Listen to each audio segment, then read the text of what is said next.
Bienvenidos. En la clase de hoy aprenderemos cómo el ser humano dejó de ser nómada para volverse sedentario y cómo la aparición de las primeras aldeas neolíticas dio paso a las primeras grandes ciudades del mundo.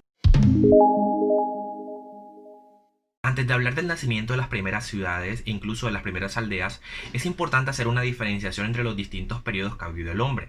Recordemos que normalmente dividimos el estudio del tiempo en tres: el tiempo geológico, la historia y la prehistoria. La prehistoria y la historia son las dos divisiones más importantes que vamos a estudiar porque precisamente son aquellas en donde el ser humano pues ha vivido su desarrollo tanto biológico como social. La prehistoria se divide normalmente en edad de piedra y edad de los metales, pero lo cierto es que no todos los pueblos a nivel mundial vivieron una edad de los metales antes del surgimiento de las primeras civilizaciones. Es por eso que ya muchas veces no se utiliza esta diferenciación de manera lineal. La edad de piedra es el periodo más importante y más largo de toda la existencia del ser humano. Durante el Neolítico la humanidad vive un hecho que nunca antes había vivido y que nunca volvería a vivir de igual manera.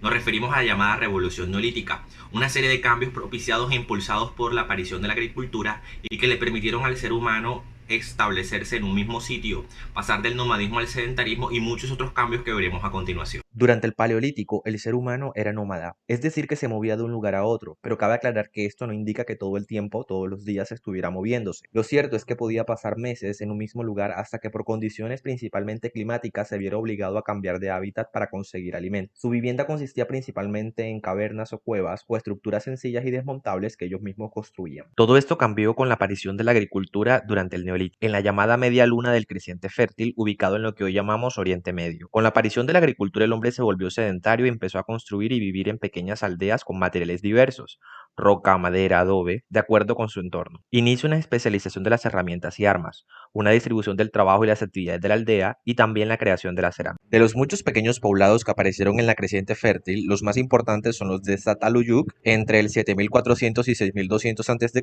y el de Jericó entre el 9300 y 8900 a.C. Estos poblados no surgieron al mismo tiempo y este proceso podemos dividirlo en tres etapas. La primera de ellas corresponde a la llamada cultura natufiense entre el Mesolítico e inicios del Neolítico, situada entre el 10.800 y 8.300 a.C. El ser humano vivía en pequeñas aldeas, normalmente con una población no mayor a 18 personas según estimaciones. Estas pequeñas aldeas estaban formadas por pequeños grupos de cabañas circulares con paredes hechas de caña y barro. El clima favorable permitió el nacimiento de una vida sedentaria en los que todavía se conseguía el alimento mediante la caza y la recolección. El yacimiento de Jericó es el más importante debido a que allí se construyó una muralla y una torre. Las otras dos etapas se conocen con el nombre de Neolítico Precerámico o Neolítico Acerámico A y B. La fase del Neolítico Acerámico A se desarrolló entre el 9500 y el 8300 a.C., es decir, que fue paralelo a la cultura natufiense. Aquí las viviendas tenían una planta circular semi-excavada en el suelo. Sus muros estaban hechos de adobe, las aldeas iban desde 90 personas hasta 3000, como lo fue el caso de Jericó. Su sistema defensivo elaborado se constituye como el primero de la historia. Empezó a existir una agricultura predoméstica, es decir, se recolectaban cereales silvestres y se empezaban a cultivar de manera precaria. Era como una agricultura en experimentación, y hasta el momento los indicios nos dicen que aún no existía la ganadería. La fase del Neolítico Acerámico B se desarrolló aproximadamente entre el 8300 y el 7000 o 6800 a.C., variando según la región. Durante esta etapa la vivienda pasa a tener de forma general una planta rectangular y no circular. Se podría decir que había una especie de planeación debido a su carácter aglutinante, es decir, muy pegadas unas de otras. Las poblaciones llegaron a ser de entre 900 y hasta 8000 habitantes, siendo el yacimiento de Zataluyuk el más importante, pero esto lo explicaremos con mayor detalle más adelante. Paralelo al desarrollo de estos asentamientos en la creciente fértil, en Europa se establecieron una gran cantidad de poblados neolíticos, cuyo máximo legado y evidencia está en los megalitos, construcciones realizadas con grandes bloques de piedra de las que no hay una certeza en cuanto a su verdadero uso, pues muchos siguen siendo un misterio, como el caso de Karnak en Francia, en donde el complejo se extiende por aproximadamente 3 kilómetros y puede ser visto desde el cielo.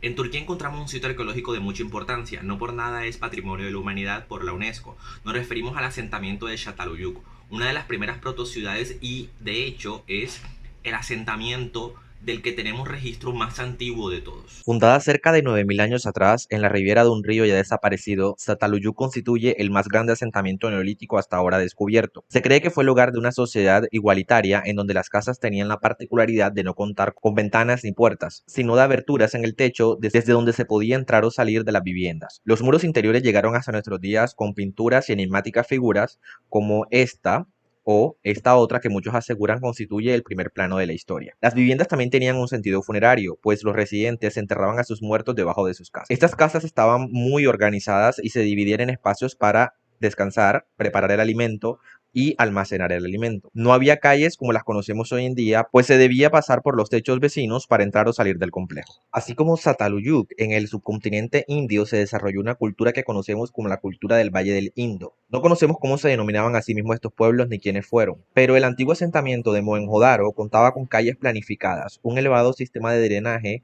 y habitaron esta zona en el tercer milenio antes de Cristo. Hoy en día el asentamiento se ubica dentro del territorio de Pakistán y es un enigma quiénes fueron sus habitantes, pero debido a la no existencia de edificios como palacios, templos, no hay evidencias de un gobierno central. Tanto Sataluyuk como Mohenjo-Daro se consideran protociudades, ya que fueron la transición entre la aldea y una ciudad bajo el concepto propiamente dicho. Después de Çatalhöyük y Jericó, los asentamientos evolucionaron gracias a los sumerios. Ellos construyeron una idea de ciudad muy parecida a lo que tenemos hoy en día. Los sumerios fueron un pueblo que habitó la región de Mesopotamia desde el 6000 a.C. Se considera que los sumerios crearon la primera civilización de la humanidad.